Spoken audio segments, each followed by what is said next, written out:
Vous connaissez le point commun entre la clim et une tub? Quand on la pousse à fond, ça fait mal à la gorge. Fusion! Yeah! Bonjour les padawans de la physique, Obiyat pour vous servir. Bienvenue sur la chaîne qui répond à vos questions.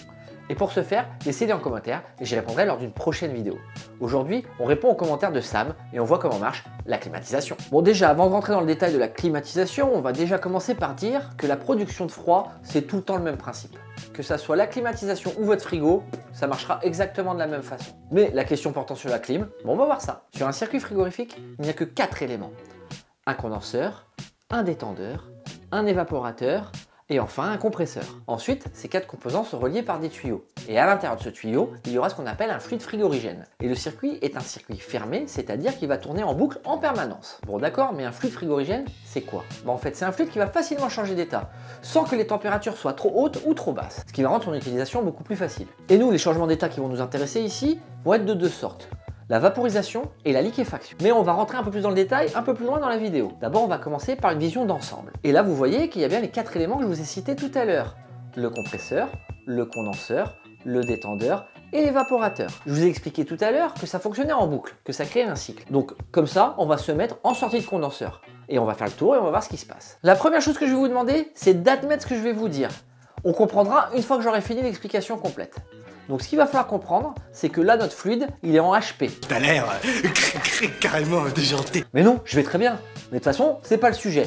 HP, ça veut dire haute pression. Donc le fluide est en HP et en plus, il est en phase liquide. Donc si on continue, hop, on va aller vers le détendeur.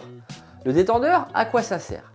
Mais le détendeur, ça va servir à détendre. Merci Captain Obvious. Non mais d'accord, mais là on parle de détendre le fluide. C'est-à-dire qu'on va baisser drastiquement la pression.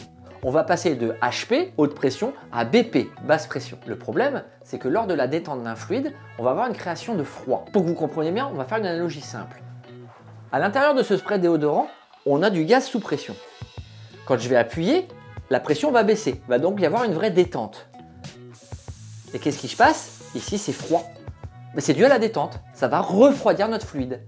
Et bah donc notre détendeur va faire exactement la même chose au niveau du fluide frigorifique. Donc maintenant qu'on a dit ça, on se retrouve en sortie de notre détendeur. Le fluide est toujours en phase liquide, mais cette fois-ci en basse pression, en BP. Et là, on voit qu'on va rentrer dans ce qu'on appelle l'évaporateur. L'évaporateur sert à faire passer le fluide de l'état liquide à l'état gazeux. On rentre donc en vaporisation. Comme j'ai dit tout à l'heure, il n'a pas besoin de beaucoup de température pour le faire changer d'état. C'est pour ça que l'air qu'il y a autour de cet évaporateur va suffire à faire changer d'état le fluide frigorigène. Et on a vu la semaine dernière que quand il y a un changement d'état, il y a bien un échange de chaleur. Vous vous rappelez? C'est la chaleur latente. La chaleur latente de vaporisation en l'occurrence. Et donc pour vaporiser notre fluide frigorigène, pour passer de l'état liquide à l'état gazeux, eh bien le fluide a besoin d'énergie. Il va donc récupérer de l'énergie calorifique. Donc il va récupérer de la chaleur de l'air ambiant et donc refroidir l'air ambiant.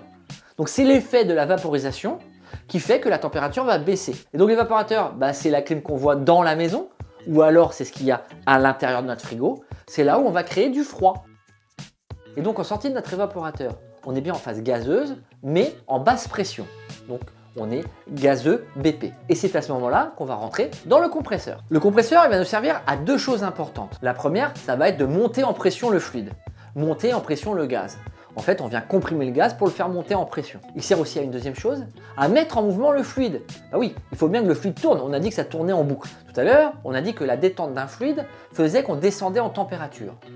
Eh bien, à l'inverse, un compresseur qui va faire monter en pression, lui, va faire élever la température. Donc, on a bientôt fini notre cycle.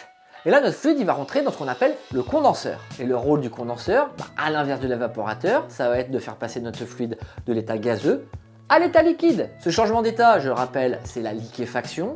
Et tout comme l'autre changement d'état qui était l'évaporation, là, il va y avoir encore un échange de chaleur. Et là, ça va marcher, bien sûr, à l'inverse. Quand il faut passer notre fluide de l'état liquide à l'état gazeux, on récupère de l'énergie. Quand on va le faire passer de l'état gazeux à l'état liquide, il va rendre de l'énergie.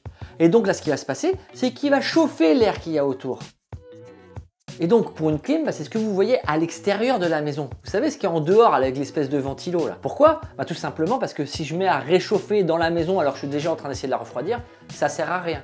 Donc on va réchauffer l'air extérieur si vous voulez, pour avoir du frais à l'intérieur. Et au niveau du frigo, c'est le même principe. Derrière, quand vous regardez, il y a un espèce de serpentin là.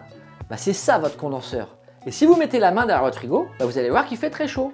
Alors qu'à l'intérieur, il fait très froid. On revient donc à notre point de départ, donc notre cycle est terminé. Et bien sûr, ce cycle est permanent, donc il va continuer à tourner en boucle. Et c'est pour ça qu'on peut avoir du froid en permanence. Mais vu qu'il y a une certaine logique là sur l'enchaînement des vidéos, on va un peu raccrocher les wagons et voir ce qu'on a vu la semaine dernière. Et une fois de plus, on va récupérer la courbe de saturation. Sauf que cette fois-ci, on ne prendra pas la courbe de saturation de l'eau, puisque le fluide frigorigène n'est pas de l'eau, mais la courbe de saturation de ce fluide frigorigène. Vous vous rappelez, c'est la courbe de la pression en fonction de la température. Et rappelez-vous, lorsqu'on est au-dessus de la courbe, on est en phase liquide.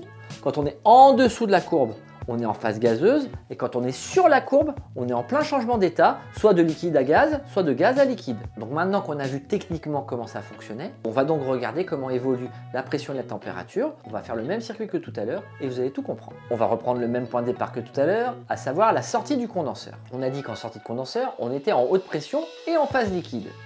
Phase liquide, on est au-dessus de la courbe. Haute pression, bon, on est haut en pression, donc on va se pointer ici. Ensuite, on a dit quoi? On a dit qu'on allait passer dans le détendeur et que le détendeur allait faire une chute brutale de pression avec une baisse de température. Donc là, on va le représenter sur la courbe. Baisse de pression, c'est quasiment vertical, mais on part un peu vers la gauche parce que la température baisse un peu aussi. On est toujours en phase liquide. Là, le point où on est rendu, c'est le point d'entrée dans l'évaporateur. D'abord, on rentre dans l'évaporateur en phase liquide et au fur et à mesure que le fluide passe dans l'évaporateur, la température va augmenter jusqu'à arriver au point où on change d'état. Donc là, on est dans l'évaporateur, changement d'état, donc échange de chaleur. Et bien sûr, une fois qu'on arrive à la sortie de notre évaporateur, on est tout gazeux. Notre fluide est entièrement gazeux. Et donc, on va continuer à le chauffer pour arriver en entrée de compresseur à ce point-là. Donc, on voit que nous sommes toujours en basse pression, parce que la pression n'a pas bougé, mais qu'on a un peu réchauffé et qu'on est bien en phase gazeuse. On arrive donc à l'entrée du compresseur. On a dit tout à l'heure que le compresseur, ça faisait quoi? Ça comprimait, donc ça faisait monter la pression, mais ça échauffait un peu le fluide aussi. Donc, voilà ce qui va se passer. Vous voyez, on est toujours en phase gazeuse, mais cette fois-ci, on est bien monté en pression. On arrive donc à l'entrée du condenseur. Et bien maintenant, même principe que l'évaporateur, mais à l'inverse. Le fluide va commencer à céder ses calories jusqu'à arriver au point de changement d'état. Tant qu'il y a le changement d'état, on reste sur la courbe de saturation.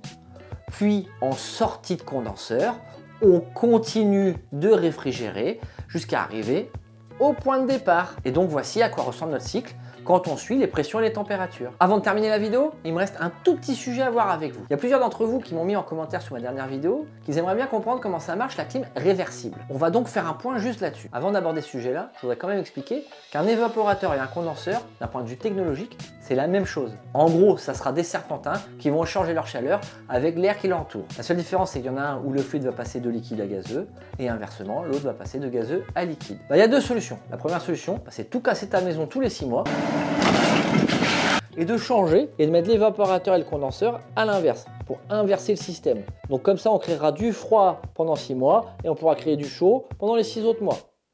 Seulement, vous vous doutez bien que non seulement ça coûte très cher, et puis ça serait complètement con. Donc il doit y avoir un système un peu meilleur. Effectivement, c'est un système qui va permettre d'inverser le sens du fluide.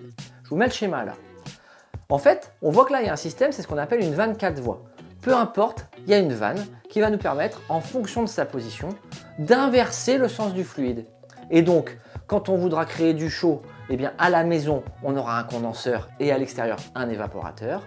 Et inversement, quand on voudra du froid, eh bien on aura l'évaporateur à l'intérieur de la maison et le condenseur à l'extérieur. Voilà, c'est tout pour moi. Je pense qu'on a fait le tour sur la clim. Il y aurait plein de choses à voir puisque effectivement, on est resté un peu en surface. Il y a des détails techniques que je n'ai pas abordés avec vous parce que je ne voyais pas l'intérêt. Maintenant, si vous voulez vraiment approfondir le sujet, comme d'hab, les commentaires sont là. Si vous voulez aborder un autre sujet, les commentaires sont là aussi. Comme d'hab, n'hésitez pas, si la vidéo vous a plu, vous mettez un like. Si vous voulez rater aucune de mes autres vidéos, un petit abonnement, la cloche. Si vous voulez que la chaîne perdure et que j'ai un meilleur référencement, n'hésitez pas à partager s'il vous plaît.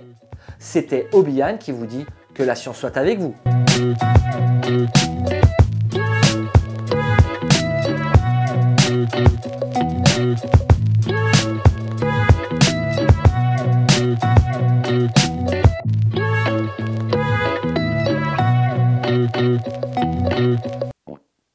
J'arrête pas de rôter, c'est dégueulasse.